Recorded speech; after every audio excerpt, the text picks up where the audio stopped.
ter ansiedade, Fabrício, é normal. Pessoa que não tem ansiedade, ela não tá viva. Agora, o ponto é você entender até que ponto essa adrenalina ela é saudável e até que ponto ela começa a ser maléfica para a tua vida, né? E como é que a gente consegue identificar isso?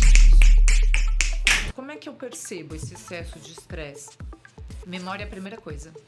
E, infelizmente, a gente só para pensar, só dá atenção pro tema da saúde mental quando tem algum estalo. Exatamente. Você sabe que de quando começam os primeiros sintomas, né? Já tô pegando esse gancho que você falou. Até a hora que a pessoa vai procurar um tratamento, ela recebe um diagnóstico. Você sabe quanto tempo isso leva? Não. 10 anos. As rédeas da nossa vida estão com quem?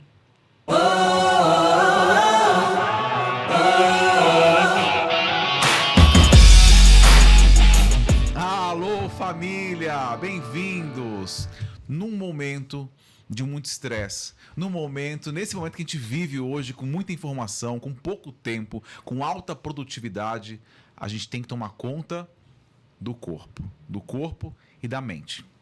Hoje nós estamos aqui, um prazer de receber a nossa convidada Melina Cury, que aceitou aqui participar do DantasCast, esse lugar onde pessoas ajudam outras pessoas a terem sucesso através das suas histórias, através das suas experiências. Será que dá pra gente identificar quando a gente está chegando no estresse? Será que dá pra perceber quando a gente está no piloto automático? E aí, será que dá? Será, hein? Bem-vinda! Obrigada, Fabrício. Prazer estar aqui, prazer enorme falar aqui com você. Todo nosso. E vamos embora, vamos descobrir, né? Se estresse é bom, se é ruim, se dá para evitar. Dá pra ficar sem estresse, será? Dá pra ficar sem. A população brasileira, ó, tá bombando com estresse. Brasil aí tá no ranking. No ranking, né? Um dos líderes, né? Um dos líderes. Melina, é o seguinte, você já sabe que para participar do DantasCast, no final do episódio, você que também está assistindo sabe, tem que revelar um segredo. Você pensou nisso, não? Pois é, fiquei sabendo. Já fui pedir ajuda para os universitários.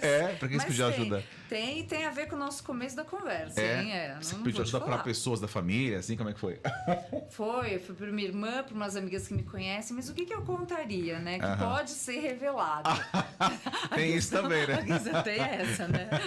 Mas tem sim.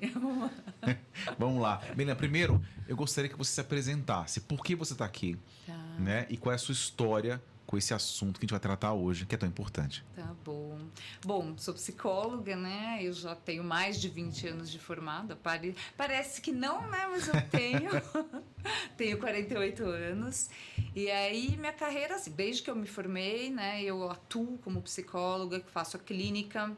E eu acabei também entrando no mundo corporativo. Então, logo que eu me formei, a gente vai para o RH, né? Fica um pouquinho, o psicólogo fala, não é para isso que eu fiz faculdade.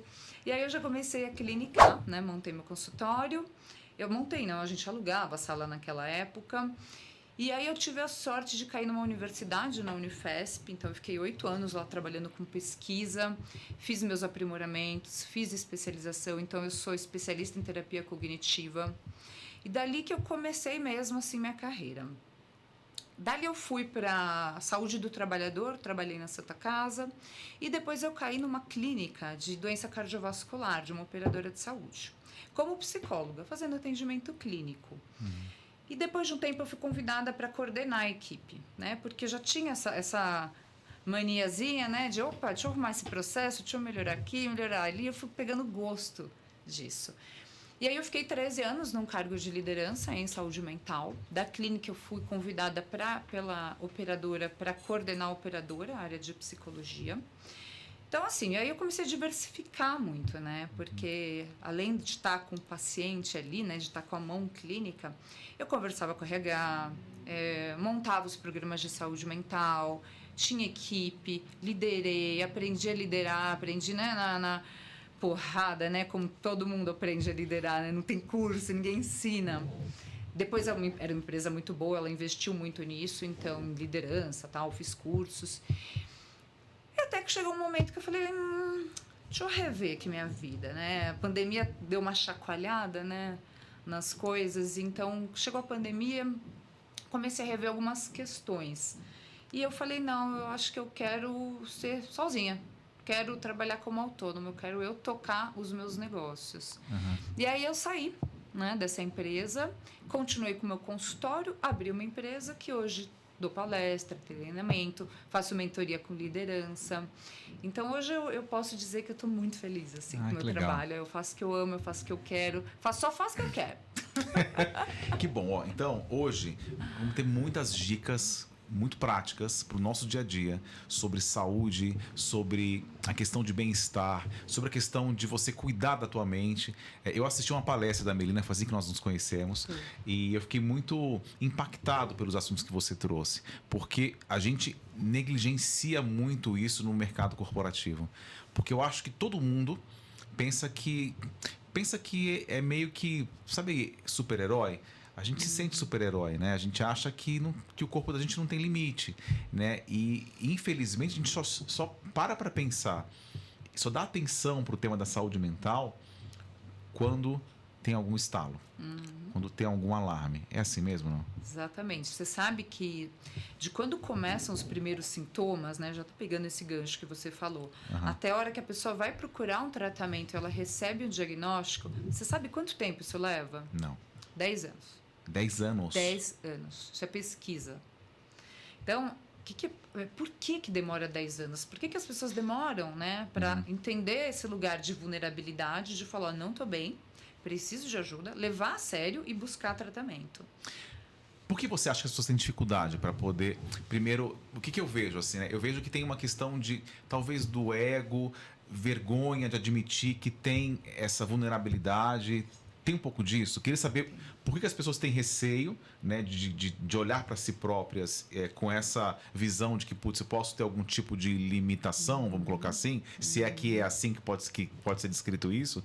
E segundo, sobre esses sintomas, né? São 10 anos o corpo alarmando. Que alarmes são esses? Vamos falar primeiro sobre essa questão, por que é tão difícil, né? Tabu. Se a gente for resumir, preconceito, tabu, falta de informação, tem muitas coisas, né? Tem o que você falou, aquela coisa individual de falar, ai, vou dar conta, deixa eu tentar aqui resolver sozinho o meu problema. Eu mesmo consigo resolver. Eu mesmo consigo, não é tão grave assim, não é tão ruim assim, nem tá tão difícil. E vai tentando, e vai tentando. E aí a gente vai entendendo outras questões, né? A gente tem uma sociedade muito machista. Então, para os homens também é muito difícil esse pedido de ajuda, assumir esse lugar, né? Então, tanto que assim, público de consultório é quase 70% feminino. Agora está mudando. Eu tenho recebido muitos homens no consultório. Tem diferença quando uma mulher chega no consultório do que um homem? Porque um homem, quando vai no consultório, como é que funciona? Como é que é? Tem. É engraçado, né? Mulher, ela vai antes desses 10 anos, tá? Não sei que a mulher vai em um ano. Alguns meses. Porque a mulher, ela tem mais esse lugar da empatia, de assumir vulnerabilidade, de buscar ajuda. E ela tem mais facilidade com a fala, com expressar a emoção. Então, a mulher, ela expressa a emoção. Então, ela vai, não tem o trabalho quando entra uma mulher no consultório, né? Ela vai falando, já traz tudo pronto, entendeu? Já analisou, já... Agora, o homem, quando ele chega, primeiro, ele já tá lá todo cheio de sintoma. Porque esses 10 anos já estão acontecendo. Então... Geralmente, o homem vai direto ou alguém que empurra? Alguém empurra. Então, assim, alguém empurra, né? Tem também hoje esse trabalho, muitas empresas estão trazendo o assunto saúde mental, estão quebrando tabu, preconceito, né? Então, assim, eu ouvi uma palestra, eu fiz lá um questionário, e aí vai procurar ajuda. Ou porque tá ali cheio de sintoma. Mas aí você tem que dar uma espremida ali no começo, né? Olha assim, tá. Ainda mais essa coisa do homem quando se consulta com uma mulher, tem muito isso também, né? Fica meio lá travado, tímido. Aí vai vendo o meu conhecimento, a gente vai deixando vai vinculando, né? Durante o processo terapêutico. Vê que é um negócio profissional, que tem uma imparcialidade, Exatamente. Né? Aí vincula e aí vocês dão uma espremida e começa a sair. E aí uma coisa engraçada, assim, curiosa. O homem, ele é muito objetivo. Então, ele demora para procurar, porém, quando ele vai para a terapia, é rápido.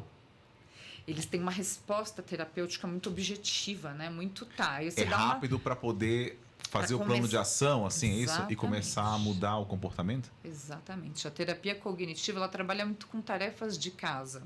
A gente dá muitos instrumentos para o paciente continuar trabalhando na semana. Então, o homem, quando você dá uma tarefa de casa, ele cumpre. Por exemplo, uma tarefa de casa que pode existir, assim, só para poder entender e tangibilizar isso aí. Então, por exemplo, vou dar... A pessoa, a gente começa a fazer o que a gente chama de reestruturação cognitiva, né? Começar a mudar alguns pensamentos, trazer outras interpretações para algumas situações. Tá? Spoilerzinho do estresse. O estresse tem muito a ver com a interpretação que a gente faz das coisas. Então, quando a gente está em terapia, entendendo como as pessoas interpretam os pensamentos, você dá ensina o paciente a reestruturar, mudar a forma de pensar de outras maneiras. Abre possibilidades. E aí, por exemplo, uma tarefa de casa nesse caso seria assim. Então, você vai pegar algumas situações, alguns casos que vão acontecer e você vai treinar essa reestruturação. Pode ser com uma ferramenta, um diário, né, de registro. E aí tem várias. Você pode dar uma respiração como treino. Mas me dá um exemplo prático, assim. O que seria esse treinamento, assim? O que seria essa dor que chega até o consultório? Um tipo de dor que chega no consultório que você trata através dessas atividades? Tem fases, é engraçado, assim, a gente anda muito com a sociedade, né, com o movimento social. Hoje em dia, estresse, ansiedade, assim, é quase que unânime a ida ao consultório, né, pelo menos no meu consultório.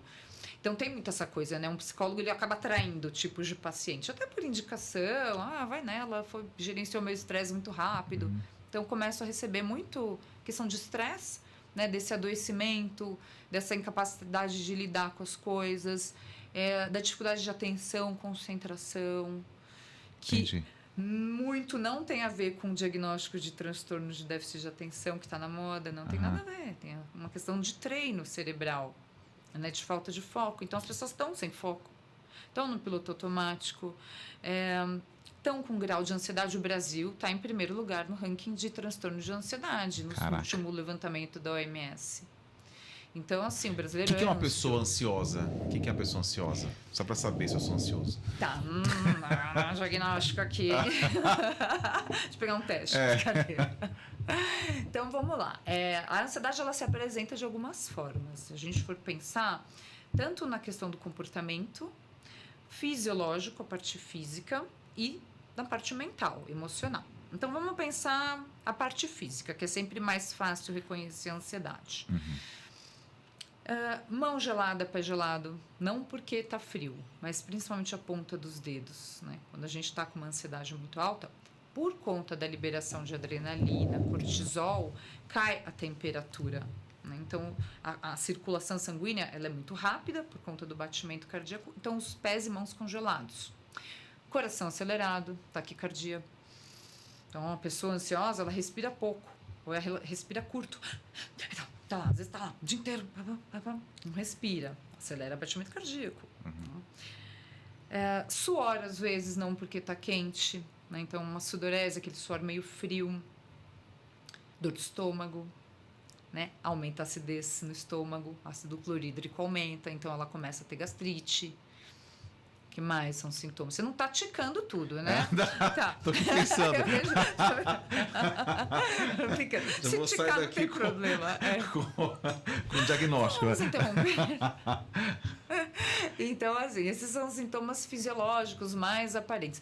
Tremor, às vezes a pessoa tá tremendo. A pele também, não? A pele tem, pode aumentar a oleosidade, aí acaba quando a coisa é mais crônica, né? Tá Por bom. exemplo, a gente indo para um sintoma de estresse, a pele começa a ficar mais oleosa, começam a vir as dermatites. O estresse e a ansiedade, eles são muito parecidos, né? Então, por isso que muitas pessoas erram o diagnóstico. Então, assim, falei dos sintomas físicos mais comuns. Dor de cabeça, tensão muscular.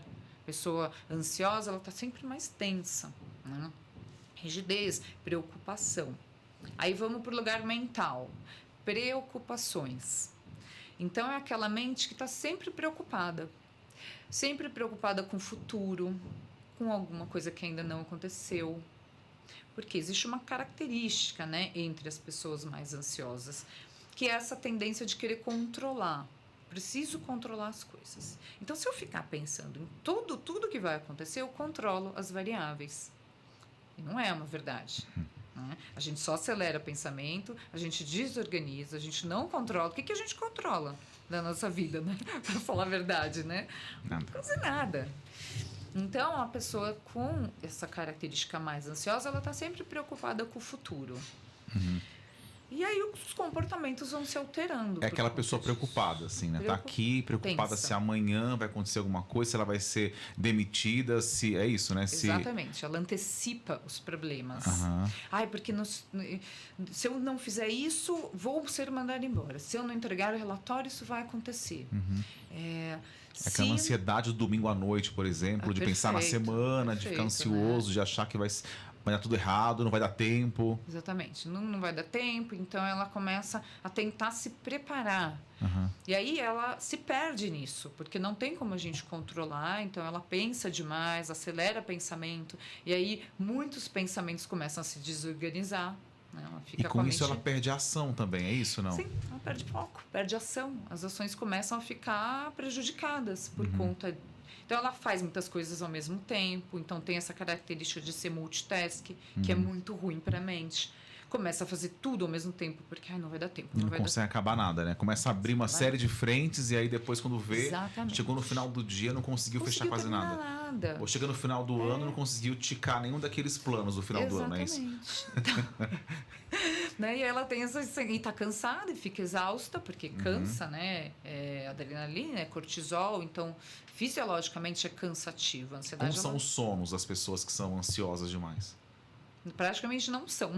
Não tem sono, não tem aquele sono profundo, Elas né? têm a tendência de ter uma insônia, né? Então pode ter insônia tanto no início da noite, no meio, acorda muito mais cedo. Então tem lá um compromisso 7 da manhã. E aí ela já dorme ele meio tensa. Aí ela acorda 5. Né? Quer dizer, tem que acordar 7, ela acorda 5 da manhã.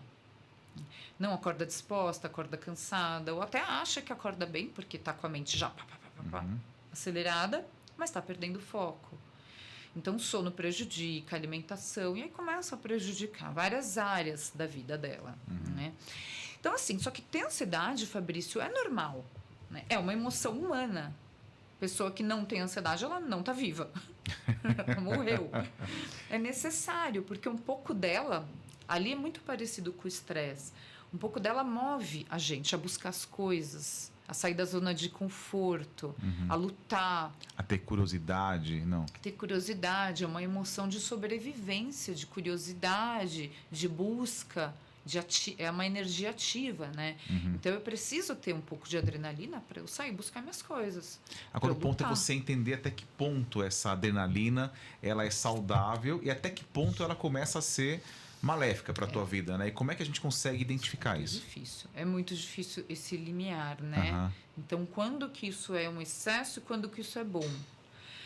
É muito individual, cada um tem. Então, qual que é um nível certo? Não tem. Você vai ter um, eu vou ter outro.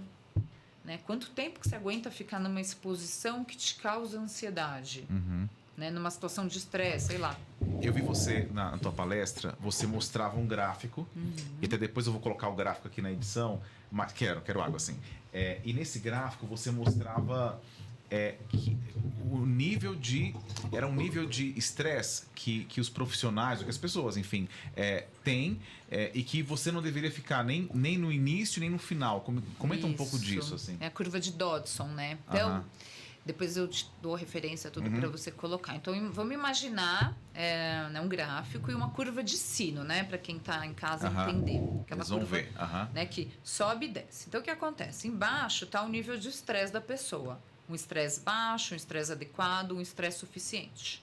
E para cima está a nossa produtividade, as nossas demandas de trabalho. É aí que entra o conceito de que o estresse não é uma doença, gente. O estresse não é ruim, ele é necessário. Tá bom. Então, o que acontece? Quando eu estou lá nas minhas atividades de trabalho, com pouca demanda, ou eu faço coisas que são muito fáceis para mim, estou sendo subutilizado no meu trabalho, uma rotina cansativa ou uma rotina até sem estímulo. Que não te desafia. Que não te desafia, que não te traz motivação. Porque o trabalho, gente, é um lugar que a gente entra para crescer, para se desenvolver. Então, trabalhos que não desenvolvem você tende a entrar numa procrastinação, que é esse estresse insuficiente. Então, quando eu tenho baixa adrenalina, pouco estímulo, eu tendo a entrar em procrastinação, que é esse primeiro caminho da curva. Então, o que acontece? O estresse é insuficiente, a pessoa está indo por ir, sabe? Tá lá, tá no presenteísmo, vai na empresa, não faz nada. Também está numa zona de conforto, às vezes é um ambiente seguro, psicologicamente falando. Então, não desafia ela.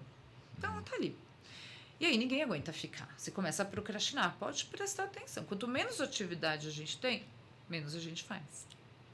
Não é? É verdade.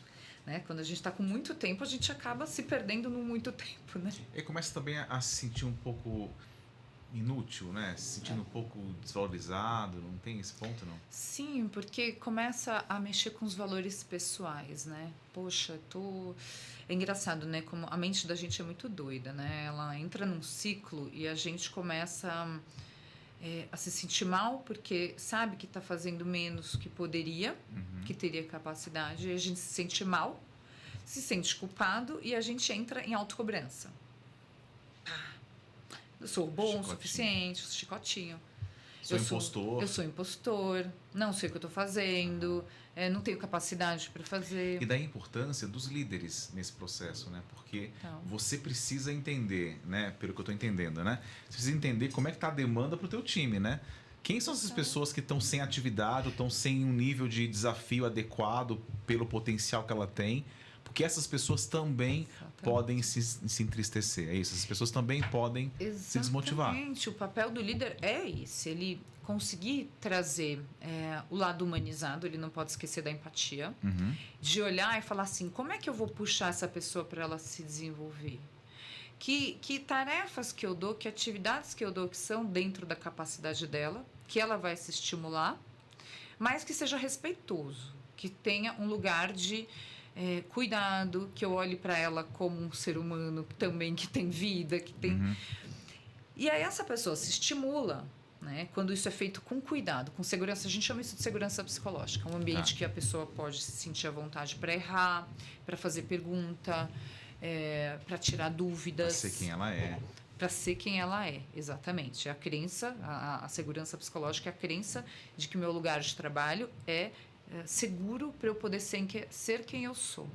Então, esse líder que tem esse ambiente seguro, que é empático, que é humanizado e que sabe puxar, ele traz a pessoa para uma área boa do estresse, para a produtividade. Que é aí nesse meio, é isso? Essa área boa. Que é lá em cima, o auge da curva. Na curva de sino é o topo. O topo é onde eu estou com uma demanda mais alta de trabalho, tenho desafios, tenho coisas novas, estou engajado, estou motivado, e aí eu tenho a dosagem de adrenalina ideal e cortisol ideal para me manter bem. Então eu produzo. Eu estou motivado, eu estou empolgado. Então, como é que eu estou? Sinais que eu estou ali, né? Porque passou dali, aí é ladeira abaixo, né? O que é ladeira abaixo? Aquele momento que a exigência está maior do que você consegue entregar. É isso? Exatamente. Então, passou dali. Aí o que acontece? Você está ali em procrastinação. Tá tudo muito calmo. Deixa eu pegar um projeto aqui. Gostei. Adrenalina. Deixa eu pegar outro projeto aqui. Legal. Deixa eu pegar mais uma coisa. E os nossos recursos acabam. A gente tem recursos. Se esgotam, recurso mental, cognitivo. Só que eu peguei muito trabalho, não consigo tirar o pé do acelerador. Aí o estresse começa a ser excessivo, porque quebrou a minha resistência a ele. E aí a demanda está alta, eu não consigo brecar, e aí eu começo a adoecer. Aí começam os problemas com o estresse, aí que ele começa a ser prejudicial. Então, o que acontece? Naquela fase de motivação, de euforia, que é uma fase gostosa, né? Estou empolgado, estou animado, vou para o trabalho feliz. Começa a trazer excesso. Como é que eu percebo esse excesso de estresse? Memória é a primeira coisa. Começa a ficar esquecido. Primeira coisa, e aquela memória curta, memória de trabalho. Onde eu deixei a chave, é isso ou não? Perfeito, exatamente. Onde eu deixei a chave? Com quem que eu ia falar mesmo? Eu ia dar um recado para alguém e eu esqueci. Exatamente. Que dia que eu falei com o fulano de tal? Foi ontem ou foi anteontem, assim? Exatamente. O que eu comi hoje, é isso? Então, esse é o primeiro sinal. Opa, tem excesso aí. E aí, nesse momento que a pessoa está nesse nível de estresse, entendi então que o estresse ele é necessário, ele faz parte, né? E você não pode ficar com pouco estresse também, porque senão você se sente... também se sente... como é que eu vou dizer? se sente mal também, por não ter um desafio, né? Tem que estar desafiado corretamente.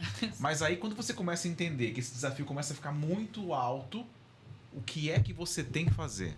Pausas. A gente chama de pausa e recompensa. Então, eu preciso voltar passos atrás. Como que eu faço? Poxa, mas como é que eu vou fazer isso numa empresa, Melina? Do jeito que as empresas estão, com esse acelerador todo, não, às vezes não dá.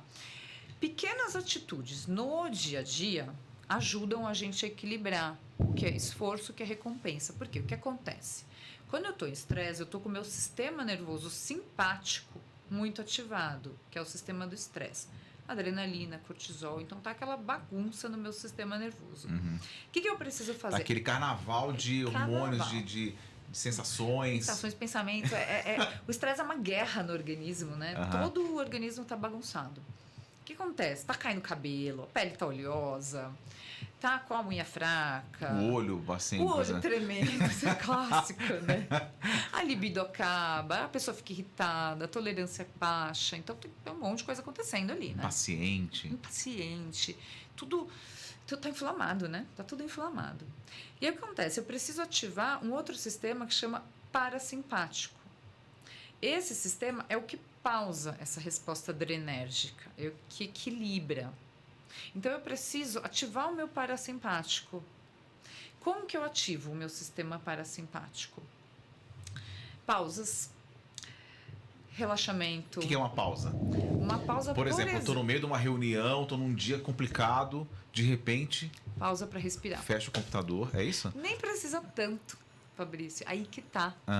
Pausa para respirar. Você tá numa reunião, o bicho tá pegando, você tá vendo que ali não estão te ouvindo, não estão aceitando o que você tá falando, você tá irritado, o coração tá acelerado. Respira.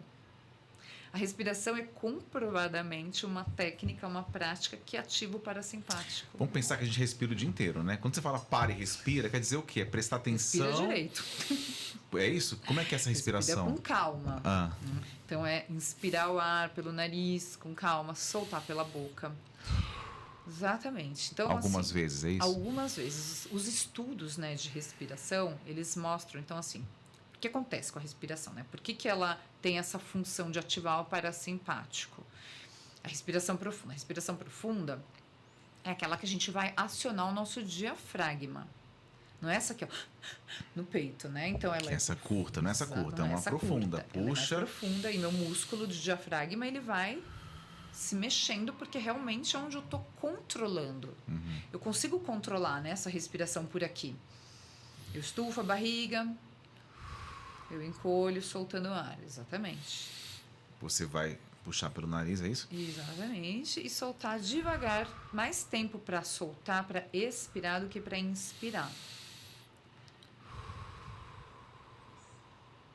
Exatamente. E aí, os estudos mostram que inspirar em 4 segundos e expirar em 6 ajusta o ritmo cardíaco. Quer dizer, então você vai inspirar 2, 3, 4 e vai soltar em 1, 2, 3, 4, 5, 6. Faz quantas vezes isso? Pode ser difícil. Se fizer 5 minutos, fizer 3 minutos, fizer 3 respirações, o que você está sentindo agora? Você fez 2 respirações. Me deu mais calma. É isso. Legal. É isso. O que acontece? Você baixou o batimento cardíaco nesse momento. Se você tivesse com um frequencímetro, você ia ver seu batimento cardíaco reduzindo um pouquinho. Quando eu baixo o meu batimento cardíaco, eu estou mandando uma mensagem para o meu cérebro. De que, ei, tá tudo bem. Tá tudo bem, não precisa você ficar... Não tá enfrentando um leão. Porque o estresse tem a ver com como a gente interpreta as coisas que acontecem na nossa vida. Então, eu tô numa reunião, não tô lutando, não tenho um bicho, não tô prestes a morrer. Mas o cérebro acha que sim. Que é o que está em alerta, porque precisa... Exatamente. Por conta de uma reagir, resposta. porque precisa... Exato. Ser agressivo. Ele interpreta que sim, é guerra, é problema, é ameaça. Então, lute. Aí dispara adrenalina, dispara cortisol. Porque é uma resposta dos antepassados, isso, né? Essa é uma ferramenta legal para a gente usar, inclusive, em momentos específicos, assim, né? Preciso ter um bom desempenho numa reunião. Antes da reunião, de repente, dar uma respirada, assim, para você poder entrar leve. Olha, antes de uma entrevista, por exemplo, né? Isso traz resultados. Assim, eu tenho relatos das pessoas que fazem Chega lá um executivo de uma empresa, um diretor, diz, vai funcionar, experimenta. Aí ele volta na outra semana, nossa, não é que funcionou? Eu consegui até raciocinar melhor na reunião. Legal. Por quê? Você traz esse estado, né, de... E não é um estado de calma que vai dar sono, não é isso. Não é que você vai ficar passivo. Você só vai ficar organizado na forma de pensar. Pensamento com clareza, com organização mental, né? A resposta imediata, ela encurta aquela coisa da reação. Quando a gente está com estresse, irritado, a gente reage. Então, a gente tem impulso, né? Se defende, ataca, fala. Então, essa pausa de respirar diminui esse tempo do se conectar. Traz a conexão para o corpo. Legal. Né? Um meio de trazer esse parasimpático é trazer a conexão, observação para o corpo. Então, toda vez que eu respiro, eu estou ativando uma respiração calma, técnicas de relaxamento, o mindfulness. Né? Então, eu sou instrutora de mindfulness. Eu fui fazer essa parte de formação, de comunicação não violenta, de mindfulness, também para integrar, né, nos meus atendimentos, no meu trabalho. Porque hoje em dia é isso que as pessoas estão precisando. As pessoas não... A terapia ela funciona muito para o estado mental, mas as pessoas precisam sair da cognição e sentir no corpo. Porque o corpo fala. O corpo te dá sinais de que você não está bem. Então a gente precisa começar a dar atenção, olhar. Olha como eu estava, olha como o meu coração acalmou, acelerou, abaixou o batimento cardíaco. Até porque esse estresse, pelo que eu entendi, ele pode chegar a um ponto que a volta é muito mais difícil. Exatamente. Já falamos aí de burnout nesse momento. O que é o burnout? Burnout é o estresse que ele é associado e relacionado ao trabalho. Na moda esse termo, porque ele foi reconhecido aí como dentro do manual de doenças mentais, né? Ele entrou faz pouco tempo, mas então todo mundo fala, eu tenho burnout. O burnout ele só acontece no estresse de trabalho. Então, quando as atividades de trabalho são acima do que a pessoa é capaz... Durante muito tempo. Durante muito e muito tempo, você começa a ter aquela exposição, você vai entrando nesse estresse grave, difícil de reorganizar, a pessoa esgota os recursos e aí ela adoece. Aí ela entra em burnout. Então, acontece várias coisas, né? Ela começa a achar que ela não serve mais para fazer aquilo, que ela não dá conta daquilo. Ela, às vezes, até sai do emprego. Não gosto mais de fazer isso. E não é o estresse, é o esgotamento. E aí precisa de uma ajuda profissional. E aí, é isso. A gente vê na nossa prática clínica as pessoas que tiveram burnout, elas demoram, às vezes, até um ano para conseguir regressar ao trabalho. Um ano? Um ano. Quer dizer, enquanto você está na condição de você mesmo controlar, né, a respiração, parar. Eu lembro de você comentar também sobre você observar a paisagem também. Tem isso, não? Então, a Harvard fez um estudo recente agora de que olhar a natureza ativa o sistema nervoso parasimpático. Passar alguns minutos por dia olhando a natureza ativa o parasimpático. Porque é uma visualização, né, de um lugar positivo. Te dá calma, né? Já calma. Gente, que seja uma árvore ali na frente do seu escritório.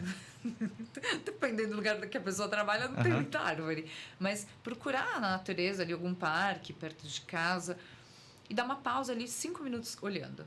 Melina, falando em pausa, você se apresentou, já falou um pouco sobre você, só que aqui a gente tem uma forma diferente.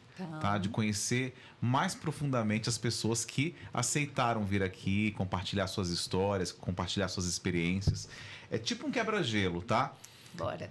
Você aceita Bora, esse desafio? Lá. Tá bom, vou traçar o seu perfil psicológico, apesar de eu não ser psicólogo, você é psicóloga. Se você me deixar em estresse, a gente faz uma respiração, tá combinado? Boa, combinado. Vamos lá então, né? Suas preferências, pode ser?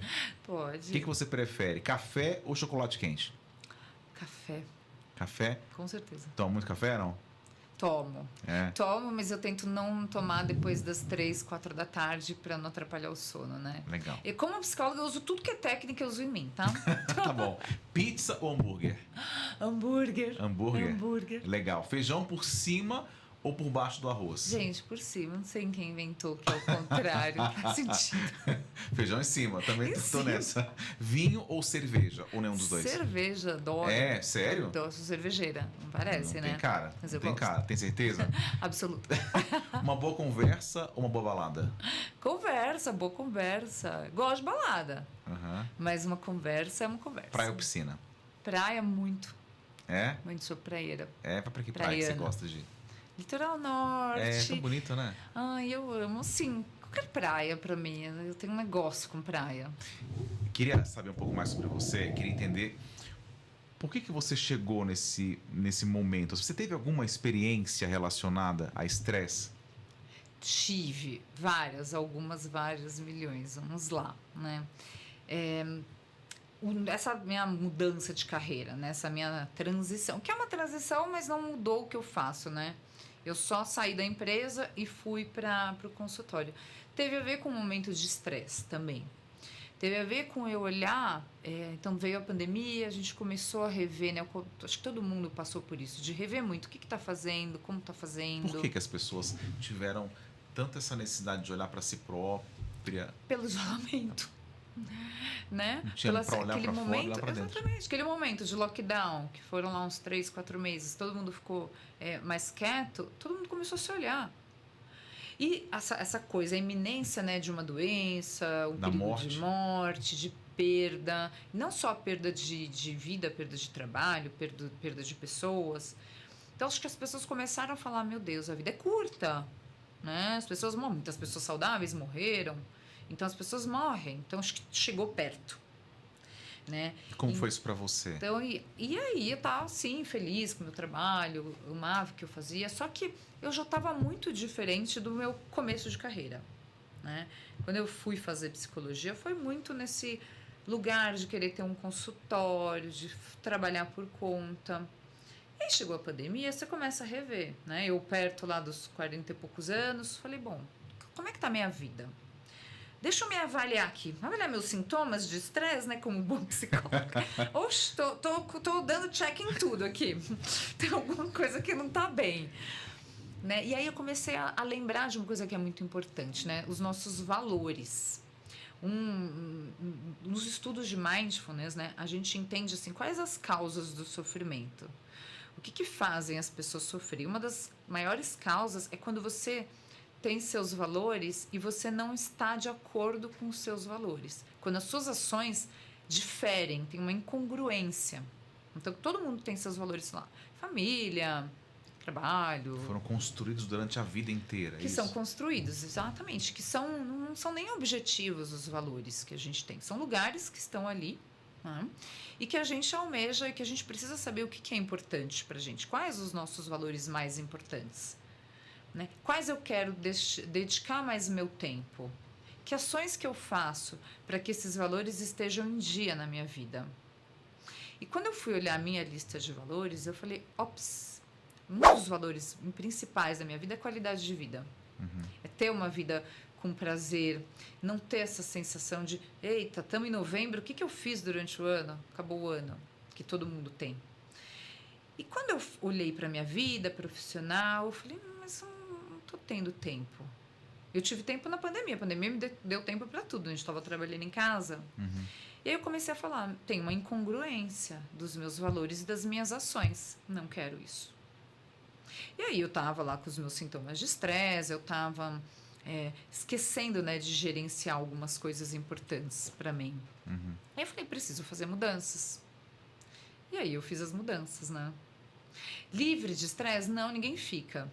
Hoje eu devo estar com um pouquinho de estresse falando aqui, a gente fica mais nervosa. Mas que seja um estresse administrável, né?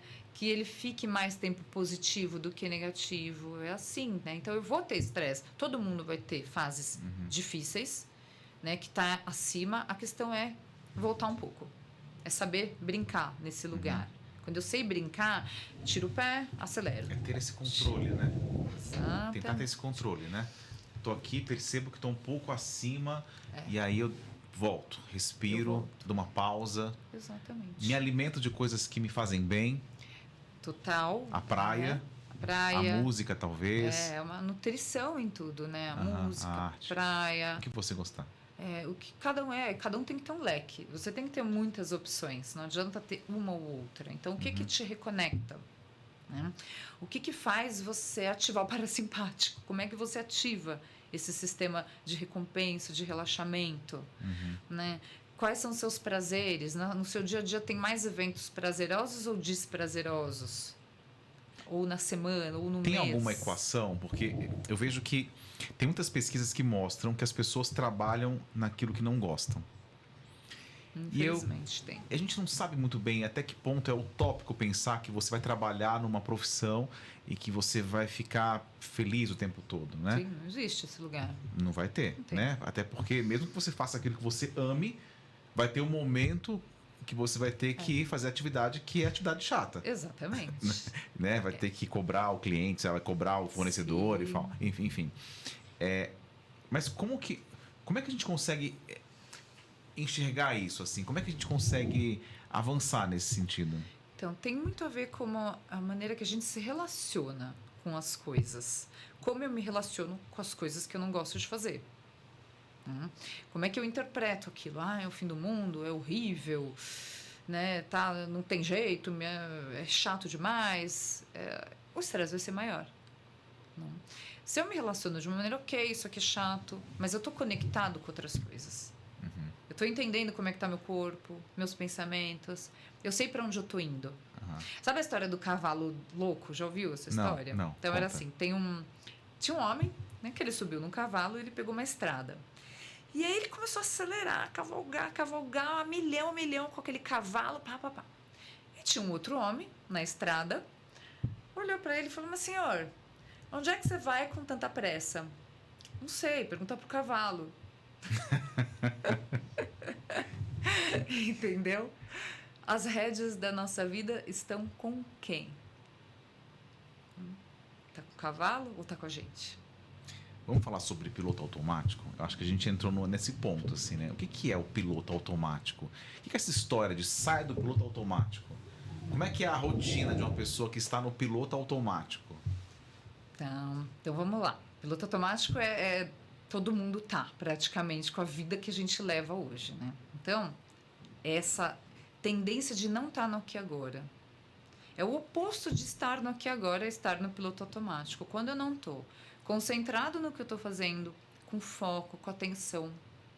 Quando eu faço muitas coisas ao mesmo tempo e não percebo, não trago estado de presença. Sabe aquela sensação, não sei se você já teve, de estar dirigindo para algum lugar e de repente chegar nesse lugar, você fala assim, que caminho que eu fiz? Ou de você ler algumas páginas de um livro e falar, não lembro o que eu li. Isso é piloto automático. É aquele banho que a gente toma e não presta atenção no banho. Então a gente está nesse mundo moderno, bunny, né? Ansioso, não linear, né? Cheio de atividade, frágil. Então a gente está nessa busca, nessa velocidade para ganhar dinheiro, para cumprir as tarefas, para trabalhar. E estamos esquecendo de dar pausa, de prestar atenção no que a gente faz. Então, com o tempo, você treina o cérebro, é um músculo. Então, conforme você treina não se focar, não prestar atenção nas coisas, você treina uma mente mais dispersa, que divaga, que não se concentra. Então, o piloto automático é isso. E aí, né, lá pela década de 80, o Jon Kabat-Zinn, é um médico, que ele começou a estudar. Ele começou a estudar pelos budistas, né? Essa capacidade, como conseguem se concentrar? A mente deles é diferente da mente de quem não medita. E aí começaram os estudos e hoje, cientificamente, está super validado. Existem trabalhos e protocolos de se desenvolver mindfulness, né? Um tratamento. O que é o mindfulness, né? Fala sobre isso, então. Se a gente for traduzir, assim, no português basicão, é atenção plena. É um estado de consciência. Quer dizer, eu tô aqui com você e estou de fato com você.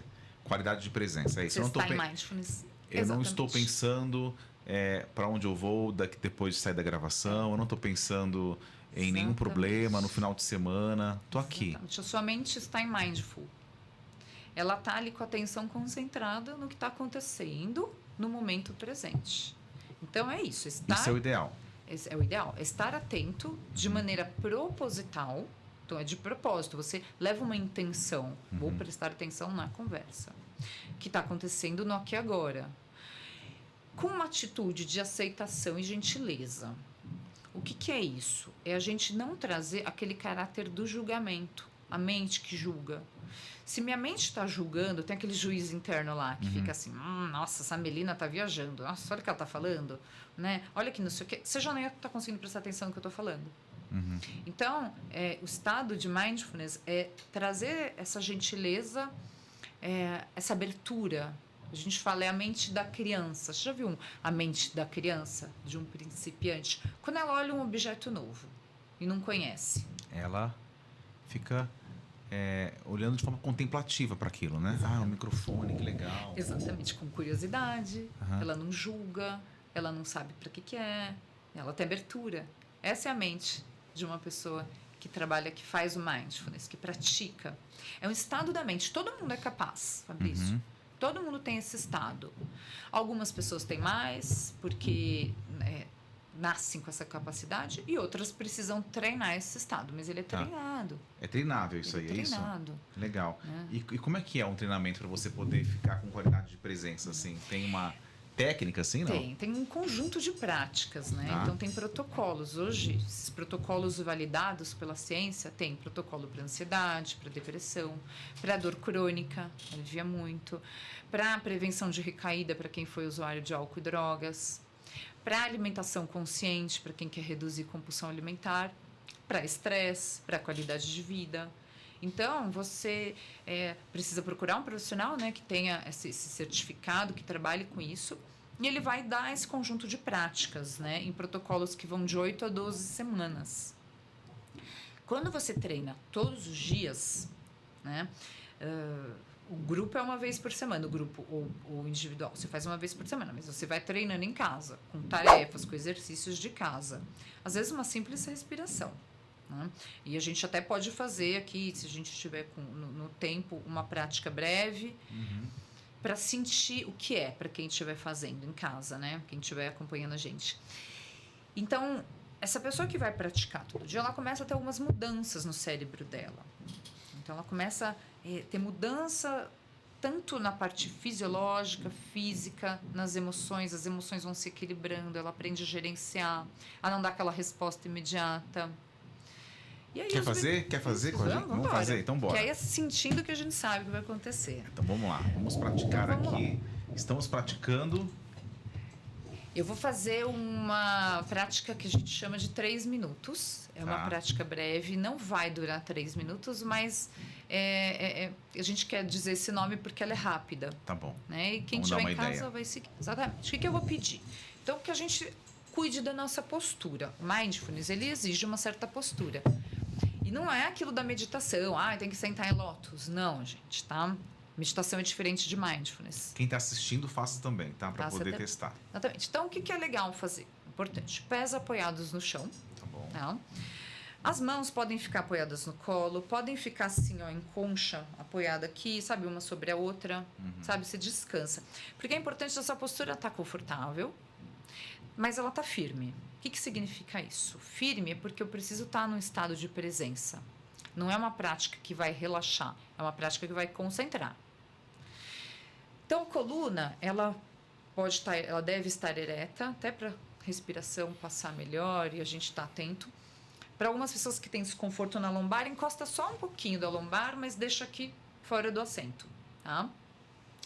Olhos podem estar abertos e fechados. Se for deixar o olho aberto, foca assim mais ou menos a 45 graus em algum ponto neutro e deixa o olho parado assim. Ou fecha o olho. Sentiu desconforto com o olho fechado, a gente fala para abrir o olho, tá? Tá bom. E aí eu vou conduzindo a experiência. Então vamos lá. Então, nesse momento, adotando essa postura firme e confortável, vamos trazendo a nossa observação para o nosso corpo, observando os pontos de contato contato dos pés no chão, contato das pernas na cadeira, do assento na cadeira.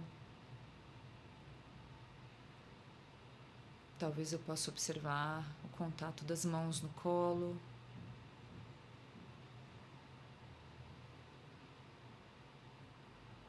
Sentindo talvez até o peso do corpo, a gravidade atuando, puxando o corpo para baixo.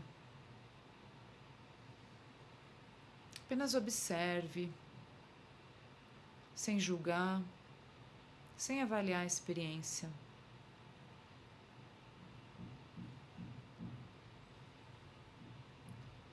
Talvez você possa sentir o lugar que você está, alguma sensação da temperatura no corpo, temperatura do ambiente.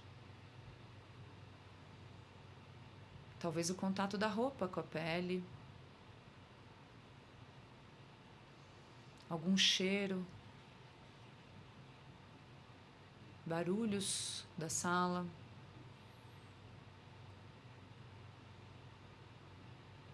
A mente pode ir embora em algum momento, não tem problema.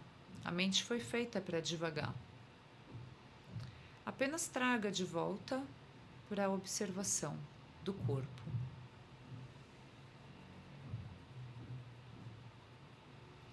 E agora o convite é que a gente preste atenção na nossa respiração. Observando o movimento do corpo ao respirar. Como essa respiração se encontra? Tá profunda? Tá curta? Apenas observando, sem tentar modificar. Talvez você pode observar o movimento do pulmão, se mexendo ao inspirar e expirar. Talvez observar o movimento da barriga, estufando quando inspiro, expiro. A temperatura do ar quando entra na ponta do nariz mais gelada e sai mais quente pela boca.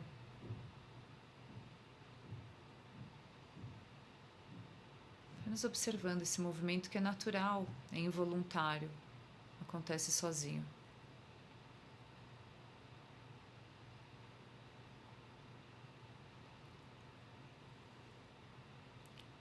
E agora, com gentileza, a gente vai deslocando a nossa atenção e observando novamente o espaço que a gente está. O espaço da sala, do local.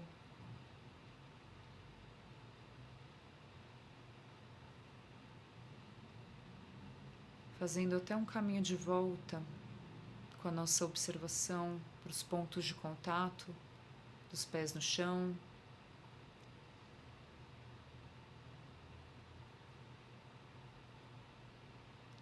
Contato da cadeira. E a gente vai se preparando para finalizar a prática, podendo fazer uma respiração mais profunda. Abrindo os olhos devagar, se quiser fazer algum movimento no corpo, espreguiçar. Fizeram aí? Ah, que delícia, Todo que mundo bom. com a carinha, né? Eu falo, tem que tirar foto antes e depois do rosto. Verdade. Até eu já tô mais. Mais e aí, leve. como é que foi? Adorei, adorei. Muito bom, muito bom. Eu espero que quem esteja assistindo também tenha feito. Porque eu acho que esse é um exercício de sensibilidade, de poder perceber que a gente está dentro de um corpo, né? E que esse corpo precisa de atenção, né? E que a gente tem que prestar atenção nos sinais, né? Esse canal tem como propósito ajudar pessoas através da experiência de outras pessoas. De uma doutora, de uma psicóloga, que em algum momento percebeu que ela mesma, né, deveria repensar sua própria trajetória. Porque estava incongruente com aquilo que ela acreditava, com os valores que ela entende que são os valores importantes para ela. E quantas vezes a gente negligencia isso? Que a gente acha que não tem muito sentido e dá mais valor para outras coisas que não são tão importantes assim. Até o momento em que esse pêndulo vai para um lugar que não volta mais. Exatamente. Então, acho que o objetivo principal aqui desse episódio é que você se sensibilize de que o nosso corpo ele tem um limite. Que a gente tem que saber lidar com isso. Que a gente tem que saber administrar as nossas emoções. E se for necessário, que tenha humildade para poder ir atrás, pedir ajuda, né? Você comentou no início, né, que os homens têm um pouco mais de dificuldade para isso, mas cada vez mais, assim, espero, né, que seja um assunto que todo mundo possa falar, que todo mundo possa se dar esse direito, né, de se beneficiar com a ciência, né, de se beneficiar com essas práticas que estão aí, né? É só prestar atenção. Que seja uma escolha nossa, né? Que as rédeas estejam na nossa mão e não quando algo parar a gente, né? Algo parar o cavalo. É isso. Muito bom. Acho que estamos na fase final aqui do nosso episódio. Foi maravilhoso. A gente aprendeu muito com você. Deu vários insights incríveis. Mas, como você sabe, no final do nosso episódio, sempre tem uma revelação.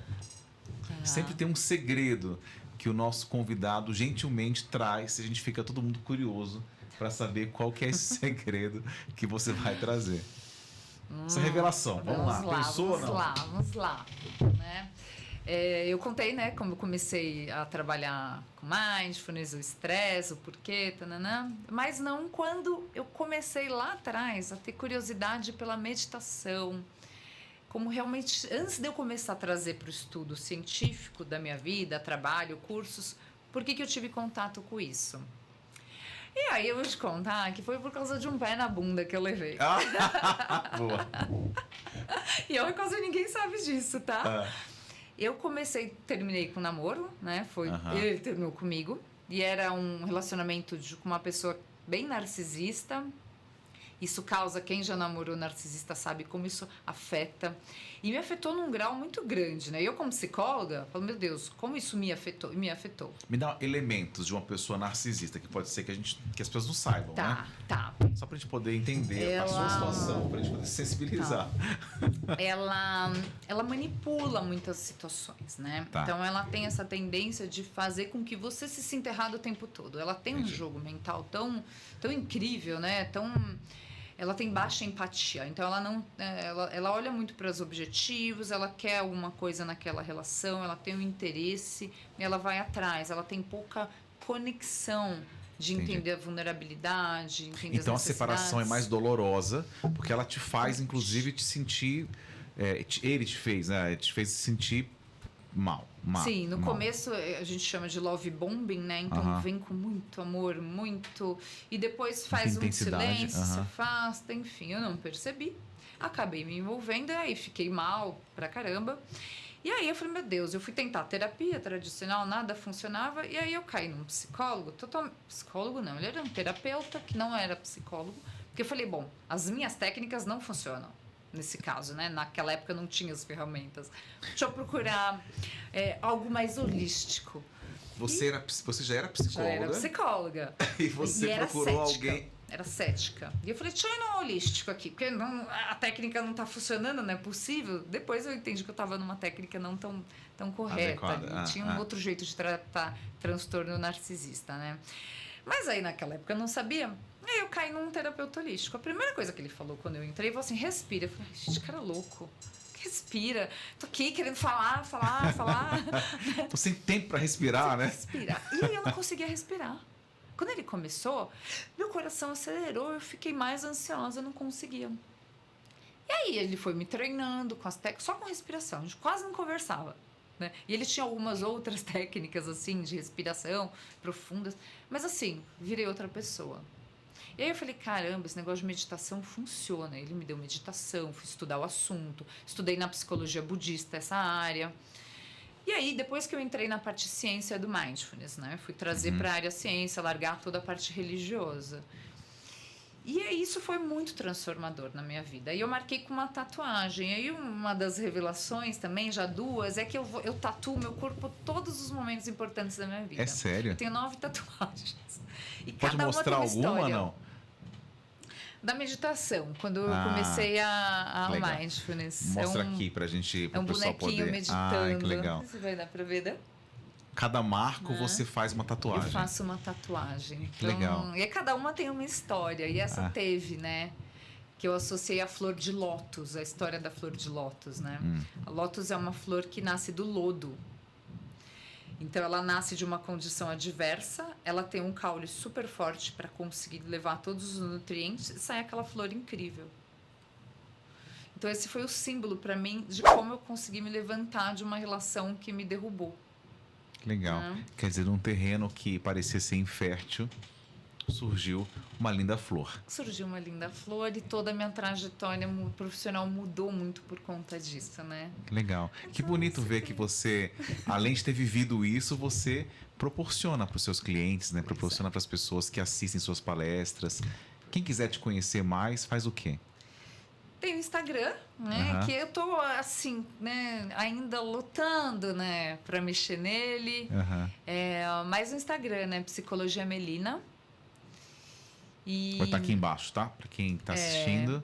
e aí quem acho que chama por ali, né? E aí a gente faz o contato, tudo. Legal. Muito bom. Melina, quero agradecer muito a sua presença aqui. A gente está na véspera de feriado e você teve a generosidade de, né, roubar um pouco, pegar um pouco da tua agenda para estar aqui conosco numa atitude muito gentil, né, de compartilhar seu conhecimento, né, de ajudar as pessoas que estão assistindo. E antes de terminar, eu queria te fazer uma pergunta. Então eu entendi que você passou por várias situações na sua vida. Chegou um momento em que você se deu a oportunidade de florescer de novo, né? Mudou o rumo da tua história e hoje se dedica a ajudar outras pessoas através das técnicas, né, do mindfulness, através de técnicas da psicologia em si, na verdade. Minha pergunta para você, Melina, é a seguinte: qual é a sua lição de vida? A minha, que eu acho que cada dor é uma oportunidade de crescimento. A gente precisa aprender a olhar para as nossas dores de outra maneira, né? E não se deixar abater. A gente tem que acolher, poder sentir, né? Porque a dor, ela conta uma história pra gente. Toda emoção desagradável está contando uma história. Então, eu olhar para essas emoções, entender o que elas estão me contando, que mensagem que elas estão me trazendo que eu preciso olhar. E sempre vai ter uma oportunidade de crescer. Sempre. Toda dor, né? Todos os nossos grandes pulos vieram de dores, se a gente for pensar, né? Então, acho que uma mensagem é essa, assim, acolham, olhem para as dores, olhem para o corpo, né? E vai embora, né? E usa Legal. para crescer. Que lindo. Muito obrigado. Obrigado pela sua participação. Obrigada, Você que está nos assistindo, não se esqueça de se inscrever. Tem uma história bacana para contar. Entre em contato conosco. É sempre um prazer ter você aqui conosco. Muito obrigado. Até a próxima. Tchau, pessoal.